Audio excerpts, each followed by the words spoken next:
shine. It's your morning marijuana motivation time. Your host with the most is Marky Saint. And every morning I wake up and I'm blessed to be alive, even on the days I didn't feel so blessed. It's the same, still holds true. We are best to be alive and live this life. And that's what we're going to get into this morning. Motivation. Let's get motivated. Shall we? It's your boy Marky Saint. Get the backpack, $60, 40 if you're a friend. You know, LVOG in the house. Saint Shades, we got it going on. Where's the billionaire blunt wrap and the monkey tail? Sponsored by yours truly is getting sponsored now, and I appreciate it. Welcome to Saints Addiction. Let's bless up. I got a busy day. I'm headed to the airport, and we're gonna hop into it. Shall we? Been listening to The Laws of Nature. Robert Greene's very good. I just moved on to Wayne Dyer's 4 Hours of Motivation. This is actually a pretty good situation too, but that's not what we're talking about today. Right now, we're going to talk about part two of the laws of human nature. I almost said human nature laws, but I got it backwards. Anyway, point being is he wrote the 48 Laws of Power, which is a really good book, and I'll do another interview, or that'd be dope if I could interview him, another review of that book. But, you know, it's starting to hit home, you know, and I listen every morning. And to discover what makes us unique. Right? The lower is the more animal and reactive side of our nature, and one that we easily slip into. Yep. The higher is the more truly human side of our nature, the side that makes us thoughtful and self-aware. Yep. Because the higher impulse is weaker, connecting to it requires effort and insight.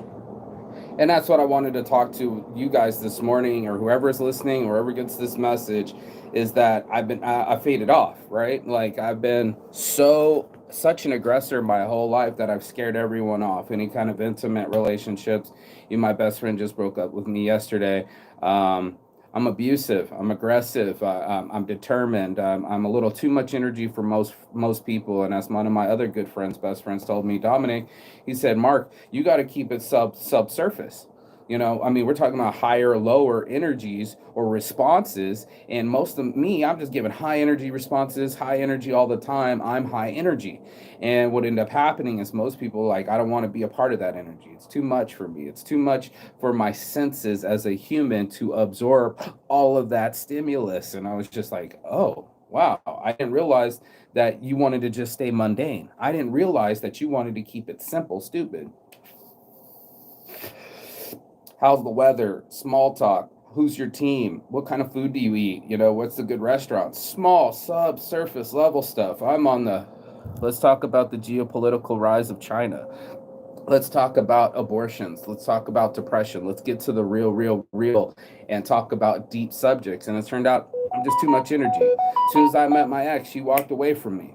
There's so many people that I burnt in my life that I was like, man, my narcissism is real. I've used people. I've manipulated situations for survival, and at least I can admit it. You know, I think a lot of people are under delusionment where they just think like their shit just always shines because they got so many followers or a blue check mark or some kind of disillusionment that we eat. We eat that shit. We eat that shit and tell ourselves that it tastes good. We eat envy and we use that power of someone. I want what someone else has. You know, oh, he's got that hot car, so I can have that hot girl. Oh, she's got that hot purse, so she can get that hot man. We make generalizations, we fill in the blanks, and then we stay with our natural self. It's a lot. It's a lot. Let's get into it, shall we? This is just a lot. Bringing out this ideal self within us is what we all really want, because it is only in developing this side of ourselves that we humans feel truly fulfilled. The book will help you accomplish this by making you aware of the potentially positive and active elements contained within each law. Knowing our propensity for irrationality, you will learn to become aware of how your emotions color your thinking. Chapter 1, giving you the ability to subtract them and become truly rational. I left my rationale. You know, I got exposed. I became too fragile. I became too soft, or my perception of soft. You know, when we're in a situation, intimate situations, we usually are the most vulnerable. And my exterior, with my bad glasses and my black shirt and my beard, says I'm in complete control. That's what we want you to believe. As a narcissist or other human beings, we want to believe, or want other people to believe, that we're under this control, that the mask is on firmly, and you won't get any shit out of us, except for when the chips are down and we're under pressure or we're under intimate situations. Then we really find out who we really are. Knowing how our attitude in life affects what happens to us, and how naturally our minds tend to close up out of fear. Chapter 8, you will learn how to forge an attitude that is expansive and fearless.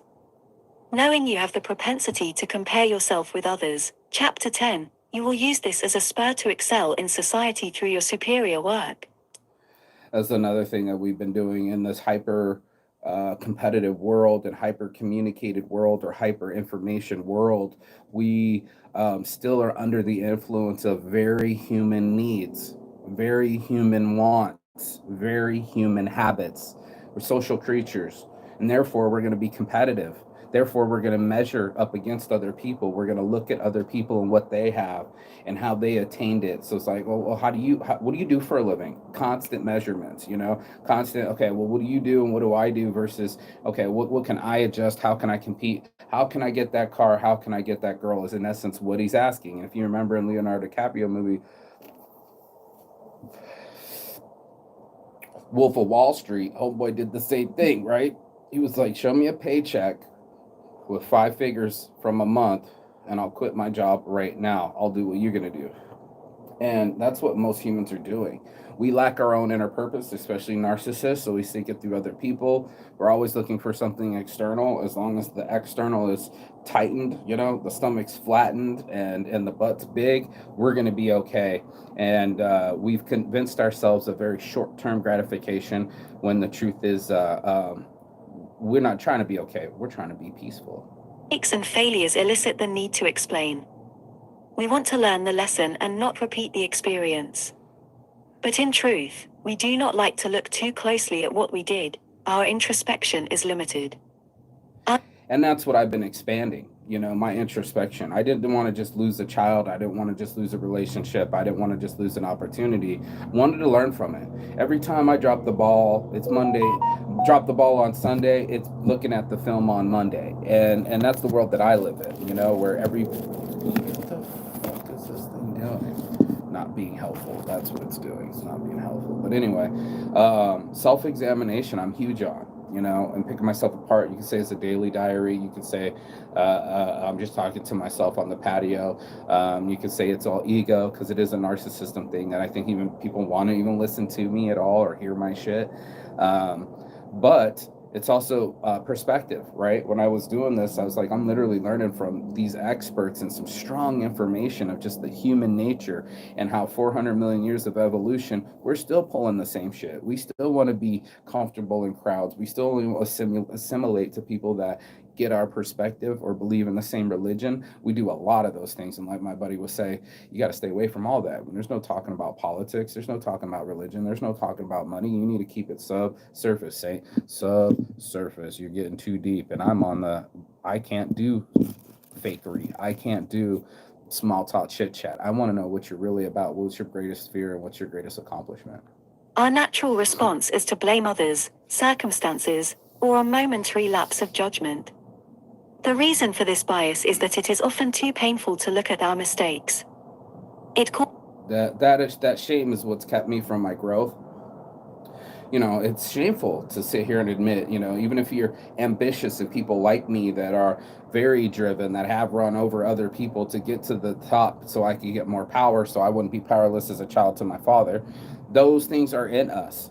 Not just me. That sounds like a personal story, but it's your story too. Each one of us has come up with these 10-year-old rationale, 5-year-old rationale, and said somewhere between 5 and 10, we're like, this is how we protect ourselves. This is how we present ourselves to the world. Into question our feelings of superiority. It pokes at our ego. We go through the motions, pretending to reflect on what we did. But with the passage of time, the pleasure principle rises and we forget what small part in the mistake we ascribe to ourselves. Desire and emotion will blind us yet again. And we will repeat exactly the same mistake and go through the same mild recriminating process. And that self-sabotage right here is the reason I do the show. I didn't want people to lose. I didn't want them to miss out on things that, like I've been losing, so many opportunities with beautiful women and a beautiful life and a beautiful wife and a beautiful child and more prosperity. I stabbed myself in the foot, talking shit, running my mouth, feeling insecure. I didn't like people talking shit. I haven't liked it since I was since school. I figured that if I talk shit back, that shit ends. And that's what I started doing. I started to clap back, and turns out I just started to smack. And people don't want to be smacked. They only want to know how you act. And that's how they're going to process it, how you leave. They actually said in the book, in some manipulative way, your boy Joseph Stalin was on the case, right? He went and did the thing. I got to make a shirt for somebody. Shirts by Saints. They're popping in. He came up with an idea. Shirts for dads. He's a great dad. Anyway, when you're going to Stalin and everybody's too scared, he ran people by fear. Your worst thing is to be invited to the house at night, because that's when he would get drunk and everybody make you get drunk, and he would watch you wearily and watch you manipulate things and how you would respond and all that shit. Like, he was into it, making dudes dance with each other just so he could get a laugh and show that he was powerful. And then the other guy, who was old and out of shape, do the dance, the with your feet kicking out. You can't see me, but my feet are kicking out, right? There's a certain name for that dance. That's a very hard dance to do. It requires a lot of energy and coordination. And he wasn't that young anymore, and neither were his knees. And he made Gorbachev, that just died, do this dance just so he could get a laugh. There's people that do that to other people. They're bosses. They're usually in power positions, and they made it there because of that narcissism. So I can make it to politics because of my narcissism, my will to win, and my last name. Am I going to step on some toes and get some enemies? Yes, that's going to happen. It's almost impossible not to. What's the new part of my political campaign and what I've been doing, keeping it real, like, fuck the police. Yes, I plan on defunding the police. No, I don't want a fucking army inside the city.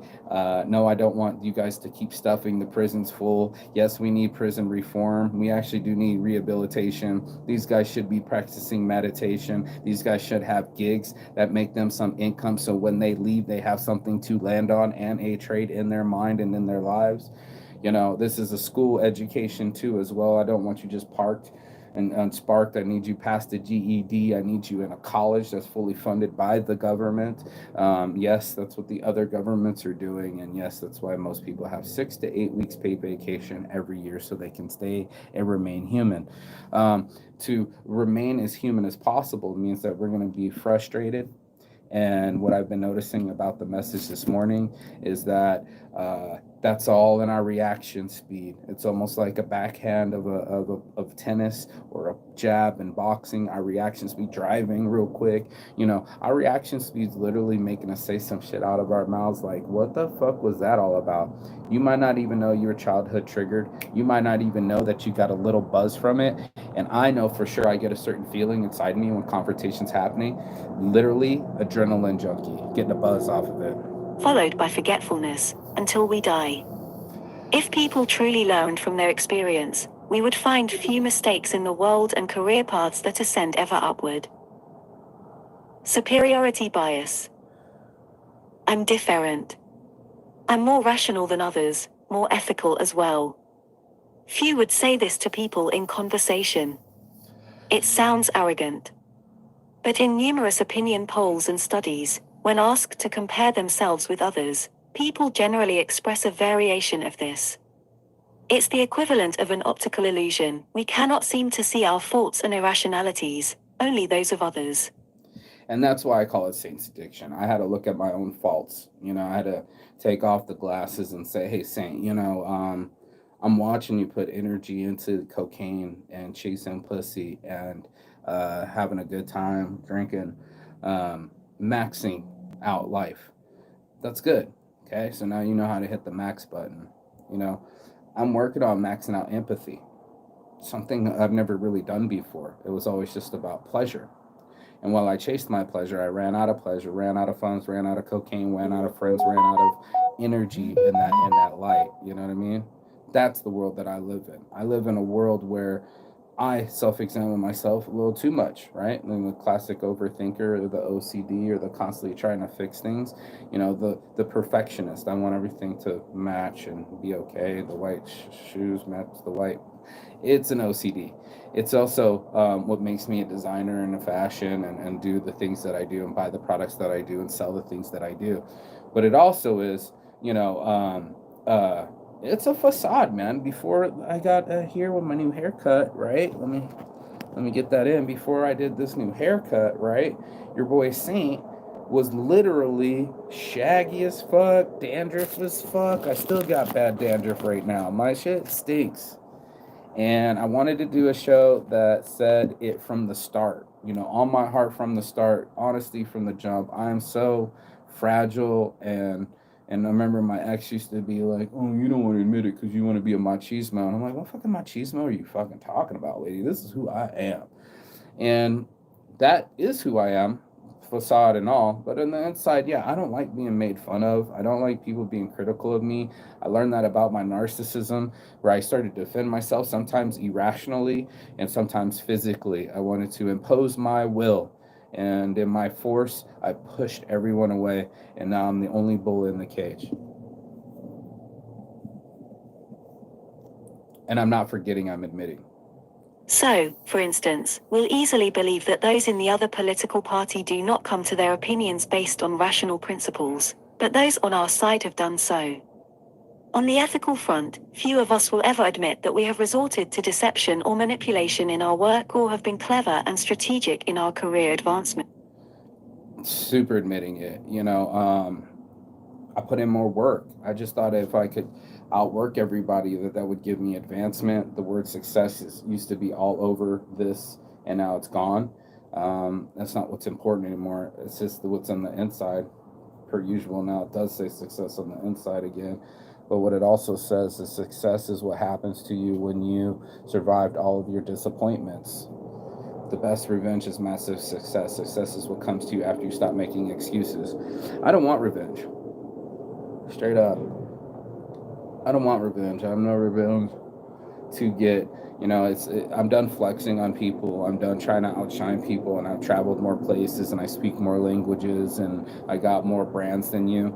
I'm trying to leave people with a better feeling. I realized that my narcissism's literally isolated me and made me lonely, gave me no time to do this. It's because I own my own business, but and then it's not as successful as it could be because I've sabotaged myself. I felt that when customers criticized me, I felt it was critical. I couldn't handle the complaints. Not in the complaint department. I talked too much shit back, and I clapped back, and really when I should absorb some shit.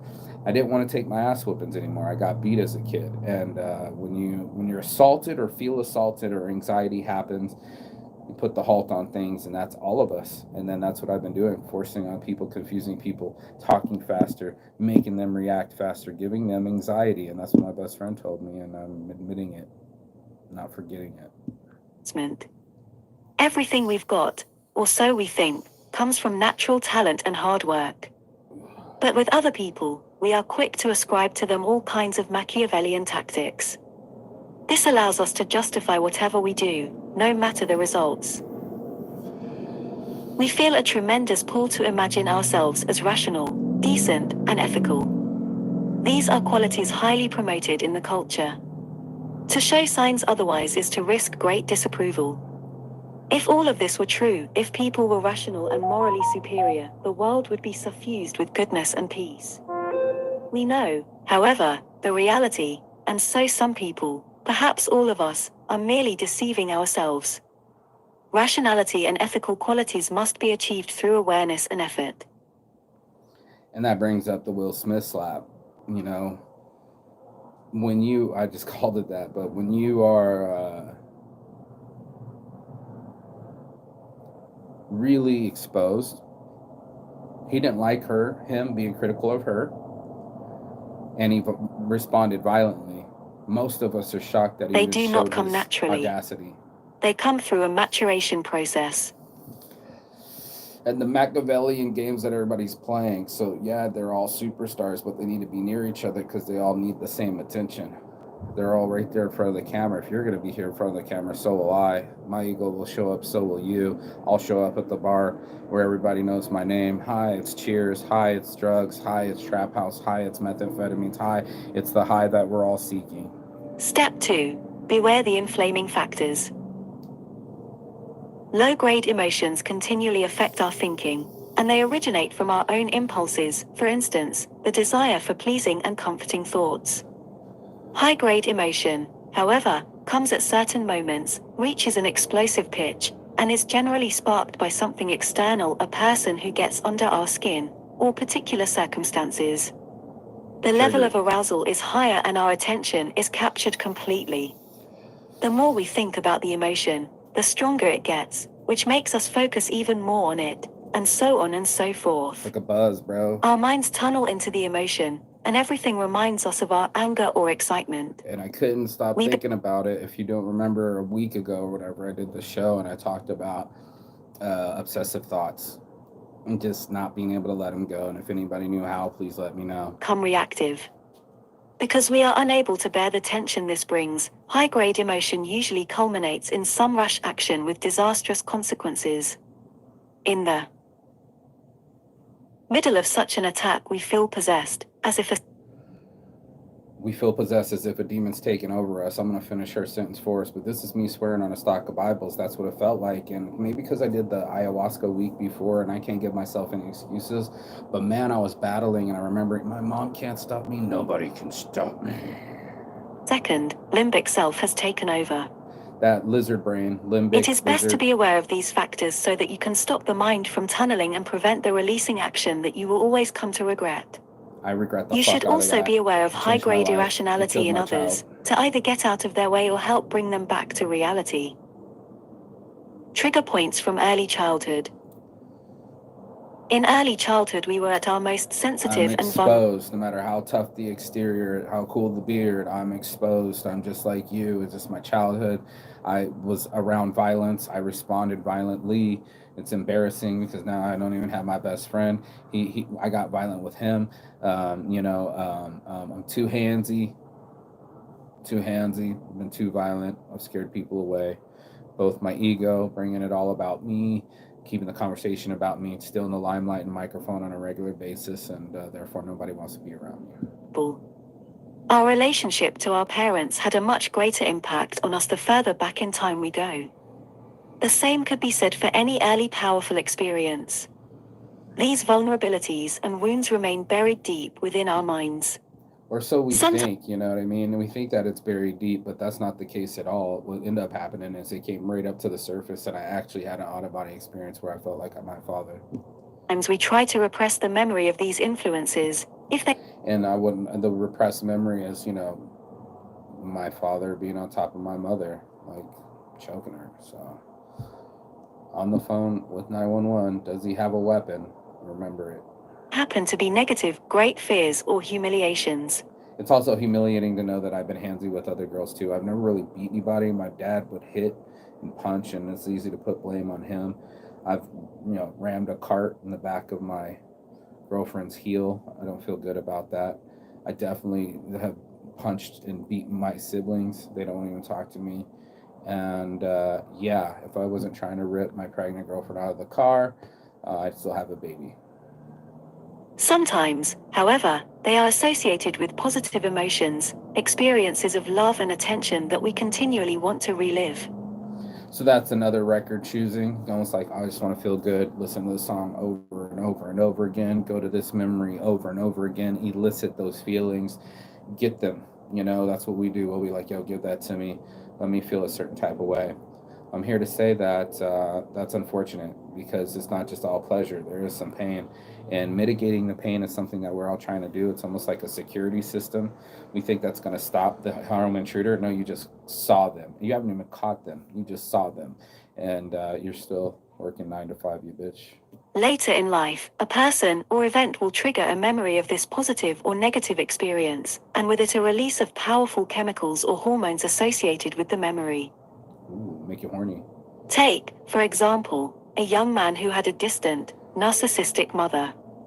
As an infant or child, he experienced her coldness as abandonment, and to be abandoned must mean he was somehow unworthy of her love.